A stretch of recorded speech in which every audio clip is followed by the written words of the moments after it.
Standing tall on Pad B at Launch Complex 1 is our 60th Electron rocket, ready to go to space for an Earth imaging mission for Black Sky. It's a beautiful afternoon to launch with the countdown to liftoff scheduled for 12:17 local time or 23:17 UTC. My name is Sam Peters, and with me is Hannah Jury from our Electron project engineering team. We'll be taking you through today's mission to space, set to launch in just over 16 minutes from now. Thank you, Sam. It certainly is a stellar afternoon to go to space. Today's mission for Black Sky is headed to a 470-kilometre circular low Earth orbit with Gen 3. Gen 3 is the first of a new series of Black Sky spacecraft that will join their constellation of Earth imaging satellites already on orbit. We started launching for Black Sky all the way back in 2019 when Electron launches were still in their single digits. Our mission today is called Fasten Your Space Belts, and it's the first of multiple dedicated missions on Electron that are lined up for Black Sky's constellation. Constellation building requires flexibility and control over how, when, and where your satellites are deployed, and that's a service we're glad to be providing for our customer today. For more about their mission, here's a video from Black Sky. In today's dynamic world, change is constant. National security situations can turn critical in an instant. Decisions can't wait. Minutes matter. Since 2014, Black Sky has delivered the power of foresight, the superpower needed to stay one step ahead of change. But the game is changing, and so is Black Sky. As we enter a new era in space-based intelligence, meet Gen 3, Black Sky's first very high-resolution satellite. Built on proven processes and agile small-sat development, Gen 3's enhanced image quality allows you to classify vehicles, aircraft, and vessels in greater detail. Shortwave infrared imaging breaks through smoke and haze. Targets are revisited every hour, and accelerated communications enable last-minute tasking for the highest priority missions. When you're up against rapidly changing situations on land, sea, or in the air, you need the intelligence that helps you act not just fast, but first. The next generation of space-based intelligence starts here. So fasten your space belts. Welcome to the era of Gen 3.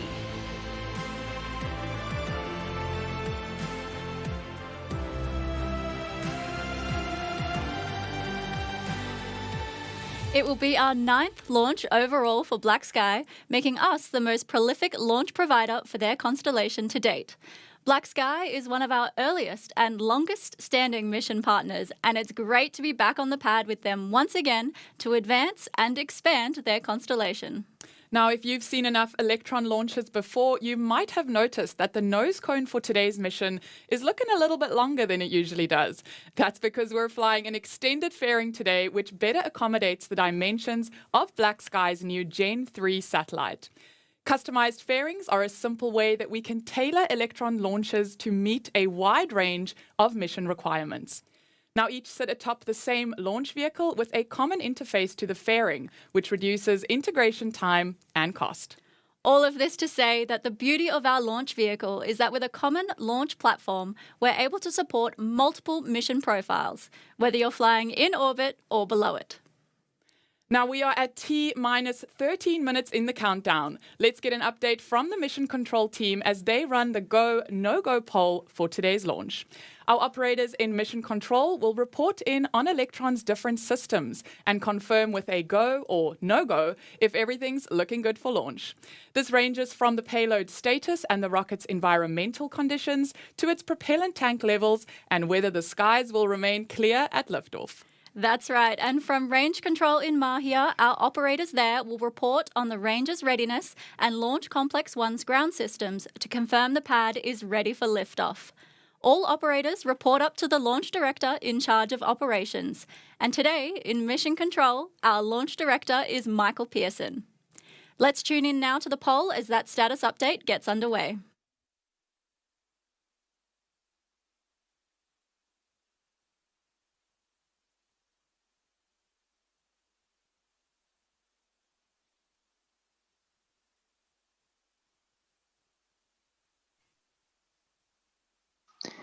And LD to all stations on mission, proceeding with the go, no-go sequence.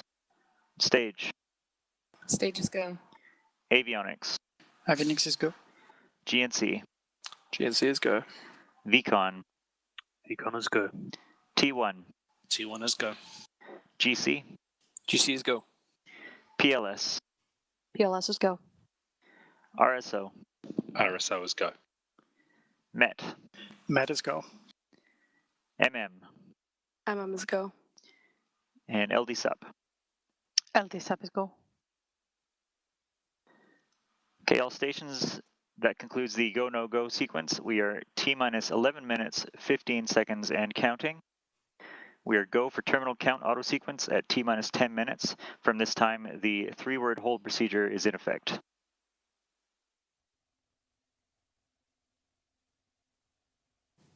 The countdown clock is continuing and we are go for liftoff of our 60th Electron mission. We're at T-minus 10 minutes and counting, squaring us up for the launch attempt right on 12:17 local time or 23:17 UTC. We are about to reach another Electron milestone today with our 60th rocket on the pad, ready for launch.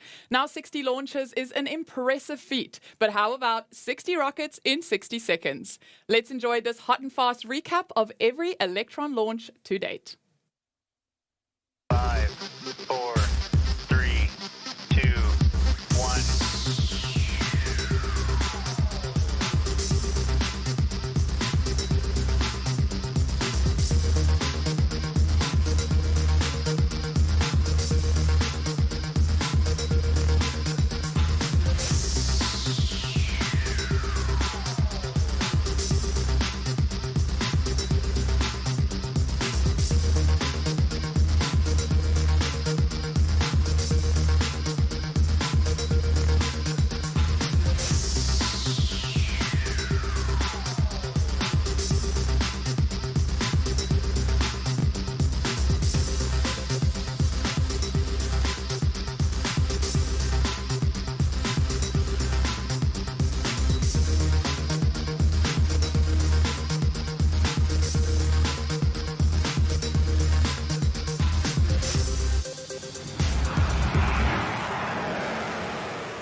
Now, every year since Electron's first mission, we have beaten our own record number of launches from the year before. So you already know that 2025 is gearing up to be another exciting year of even more Electron launches.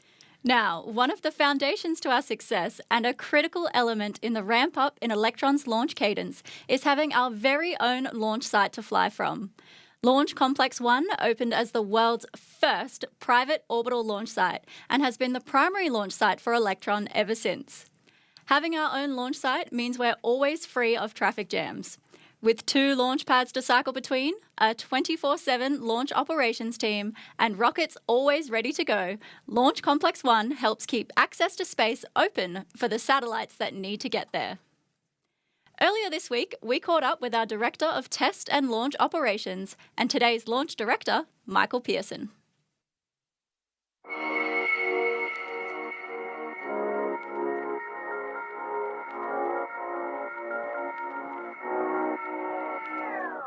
So Launch Complex 1 is Rocket Lab's privately owned launch complex here in New Zealand, in one of the most remote parts of the country, in a remote part of the world.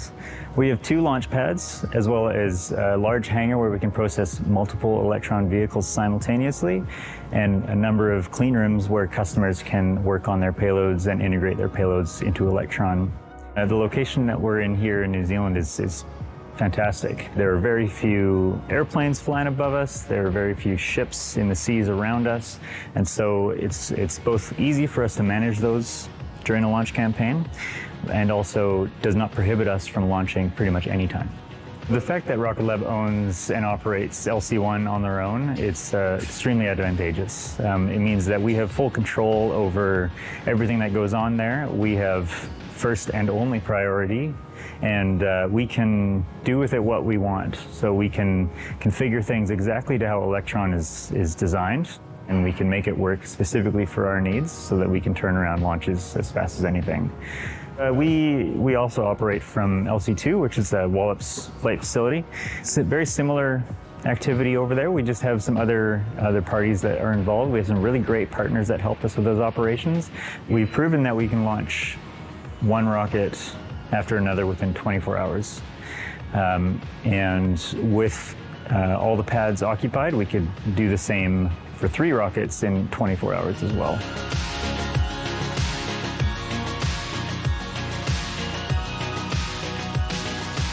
So as the launch rate picks up around the world from all providers, it prohibits flexibility in a lot of cases. So if you are operating from a pad at federal launch sites and another organization is also operating and they have an issue on their vehicle and they have to delay a day, that may affect your opportunities to launch or other parties' opportunities to launch. And it's this cumulative effect that means that everyone's sort of impacted by everyone else. Whereas with our own launch site that we have full control over and are the sole operators at, if we have to delay a day for weather or similar things, then not a big deal. We don't need to stop anyone else from launching. We deal with it ourselves. When we did our first Electron launch from LC-1, it was not only an accomplishment for Electron as a vehicle, but also the fact that we were the first in the world to have a private orbital launch site. And that was a huge deal. You know, the regulatory hurdles that we had to jump through and the efforts that it took to make that happen were just as big of a deal as to get Electron off the pad. And so that was a huge accomplishment, an exciting accomplishment, and we've just leveraged that since then. And, you know, as I've said, added another pad and made it just more and more easy for us to do it. And it's just so liberating to have the freedom to operate from there. So it's the most beautiful launch pad in the world, without a doubt.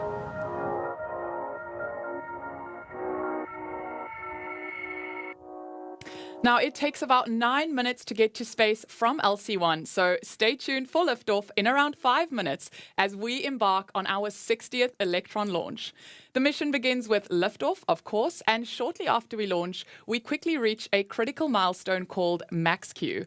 This is when the aerodynamic stress on the rocket is at its greatest. Once we pass through max Q at around 2.5 minutes into the flight, the rocket's first stage propellant is depleted. At that point, the 9 Rutherford engines will shut down, the first and second stages will separate, and the stage 2 Rutherford engine will come to life. Once we make it through staging, Electron's protective fairing shell will separate and fall away. This action exposes the kick stage and Black Sky's Gen 3 satellite to space for the very first time ahead of payload deployment. At around 6.5 minutes into the mission, we perform a unique operation called battery hot swap. We'll go into that in a bit more detail as the milestone occurs.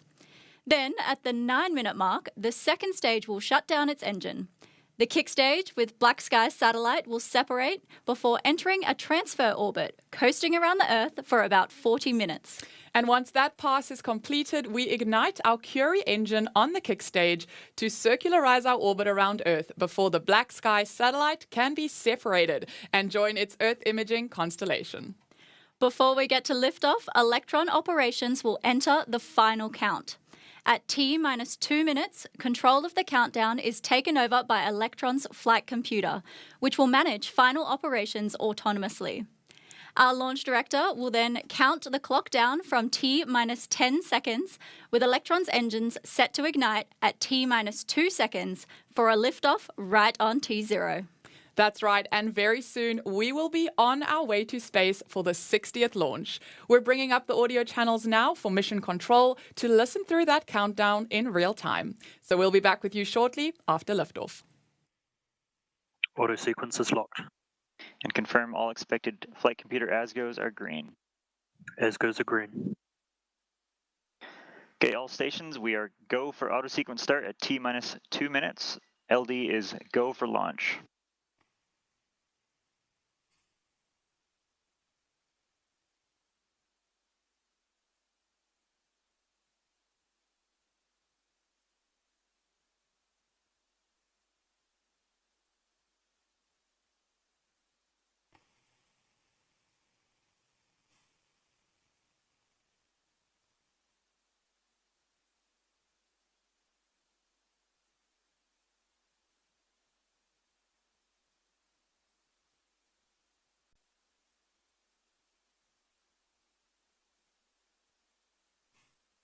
The vehicle is fully on inter power. FTS is green and enable for flight.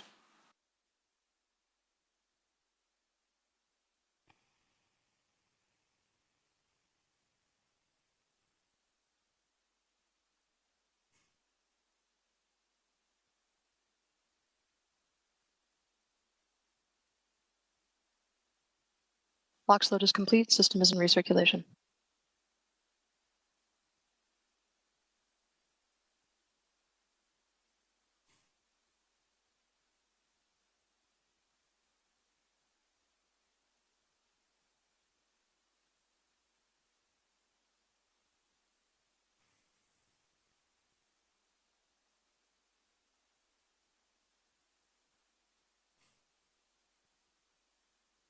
Anti-geyser rain is disabled.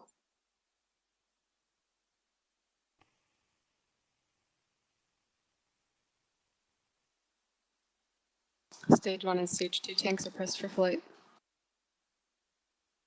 High flow engine purges enabled.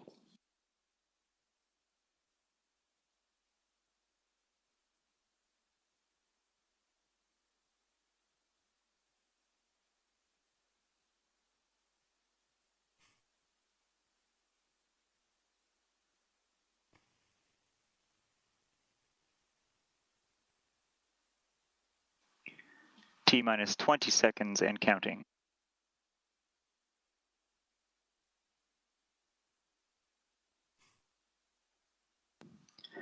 Ten, 9, 8, 7, 6, 5, 4, 3, 2, 1. Liftoff.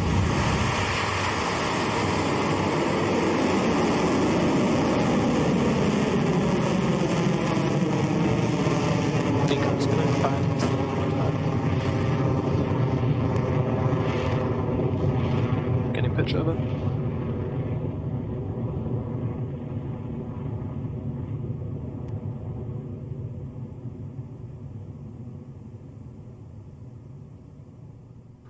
Stage 1 propulsion nominal. Fasten your space belts. We are on our way to space with Electron. Velocity and altitude are increasing towards our target of around 27,000 kilometers an hour and an insertion altitude of around 205 kilometers. Now that we've cleared the launch pad, the next major milestone is max Q. This is the point during the flight in which Electron experiences the highest aerodynamic stress that we can expect during ascent. Now, let's listen into Mission Control for that crucial call.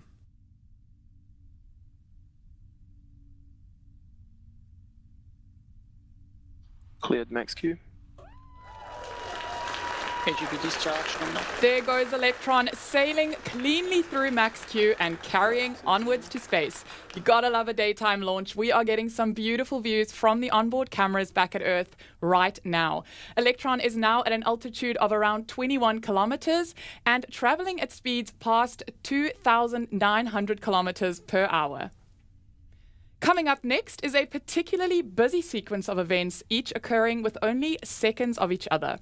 Electron will first perform main engine cutoff, what we call MECO, which will shut down the Stage 1 Rutherford engines.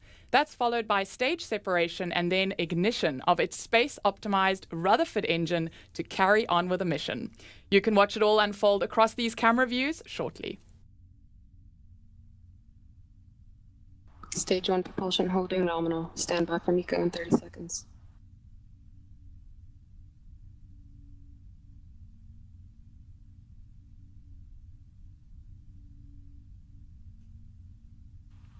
"15 seconds to staging.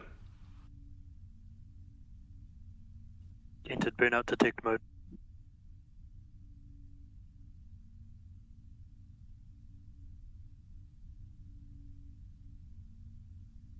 MECO confirmed. Stage separation confirmed.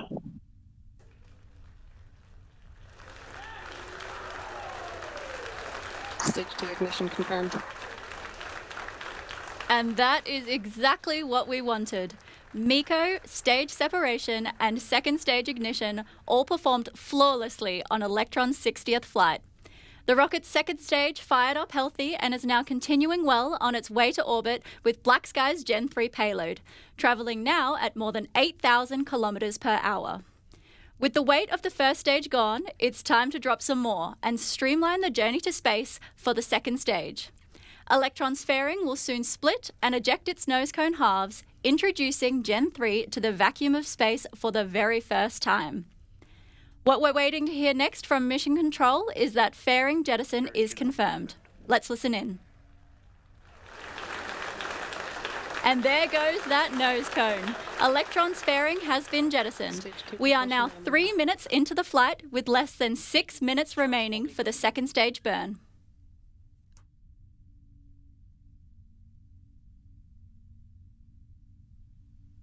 Guidance is nominal.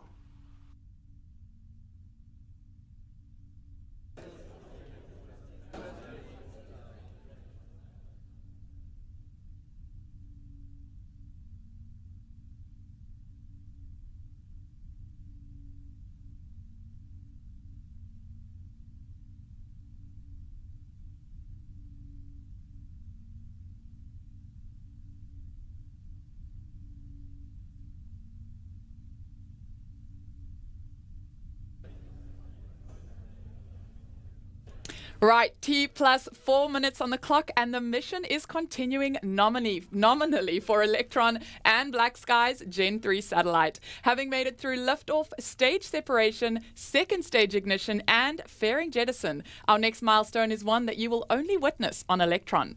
Our rocket's 3D printed engines are electrically powered by batteries, but the energy needing to keep the rocket going into space means that those batteries can drain within minutes. To keep the mission moving along, Electron's flight computer instructs the second stage to switch the engine's power source to its next battery pack, and it's a move we call the battery hot swap.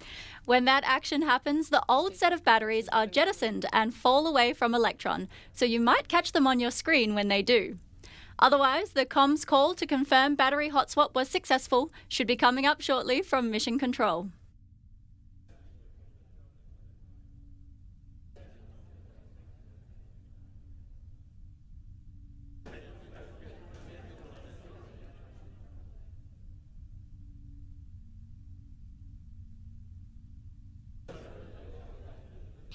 Guidance is nominal. 200 seconds remaining.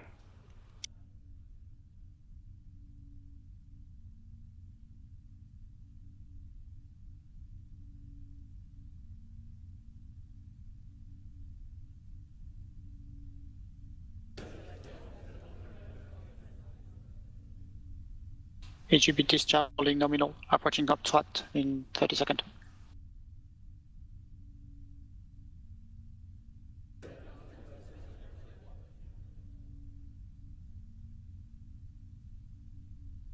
Throttling down.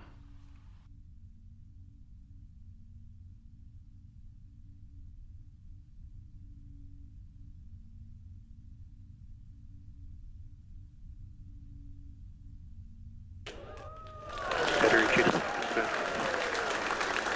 Confirmed hot swap successful. Electron has successfully completed its battery hot swap on the second stage. We're now 6 minutes into the flight at an altitude of 204 kilometres. We've passed most key milestones for this launch, with only a few more to go, including second engine cutoff. At SECO, the Rutherford engine will throttle down and then stop in preparation for kick stage separation. This marks the end of the first phase of the mission, which is expected at around 9 minutes into the flight.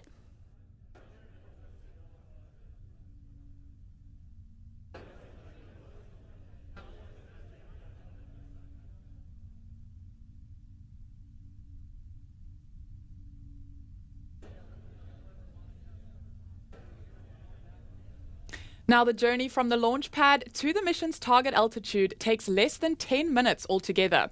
Now, at T plus 7 minutes since launch, that means we only have a couple more minutes to go until Electron concludes this first phase of the mission. Our speed is at more than 19,000 kilometers an hour, so not much more to go now until we reach that optimal insertion speed of around 27,000 kilometers an hour.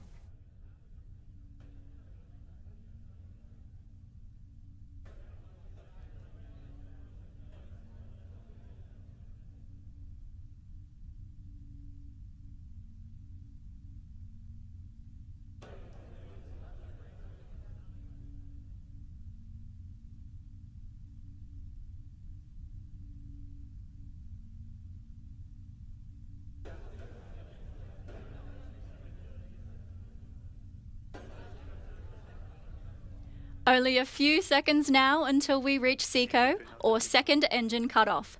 This is the moment when Electron's second stage Rutherford engine shuts down ahead of stage separation, with the kick stage carrying Black Sky's Gen 3 payload.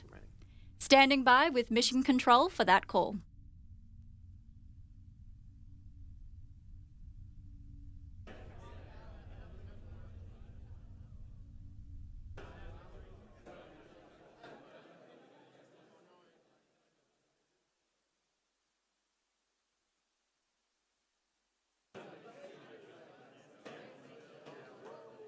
SECO confirmed. Stage separation confirmed. Nominal transfer orbit achieved. Beautiful. A clean engine shutdown for Electron and a smooth separation for the kick stage with Black Sky's Gen 3 satellite. Great work so far by today's mission operators, and now it is on to the next phase of the mission to place Gen 3 on orbit with its constellation. The kick stage takes about 45 minutes to complete its transfer orbit around Earth, and that'll set it up nicely for payload deployment for Gen 3. Now, we said it at the start, but it bears repeating. From Earth to orbit in 9 minutes. 60 launches in, and it still doesn't get old.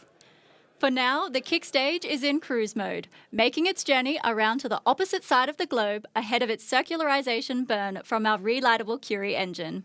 40 minutes until that milestone, so for now, we'll kick back and wait for the kick stage to come alive. You can track the mission's progress around Earth with this tracking animation.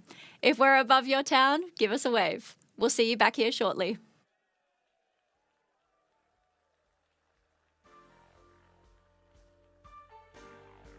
Expected AOS littles at 1:02 p.m.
Welcome back. Our 60th Electron mission called Fasten Your Space Belts launched from Launch Complex 1 just 53 minutes ago, carrying a single Gen 3 satellite for Black Sky to add to its constellation of Earth imaging sats.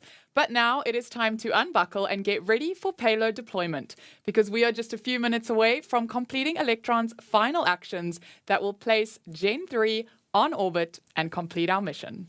Over the past 40 minutes or so, Gen 3 has been coasting around Earth attached to Electron's kick stage.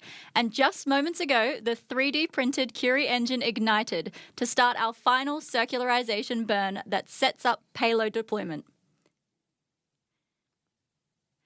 Curie is our tiny engine we've designed and manufactured for in-space propulsion. It allows us to adjust orbits and make the changes needed to ensure satellites are delivered exactly where they need to go, which is exactly what you need when you're building out a constellation. Engine shut.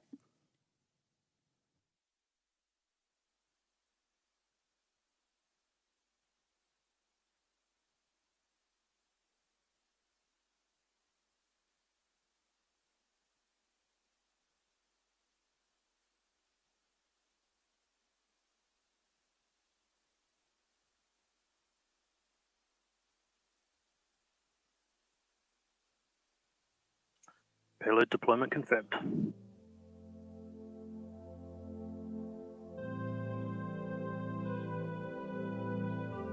And welcome to Space Gen 3. That's payload deployment confirmed from Mission Control.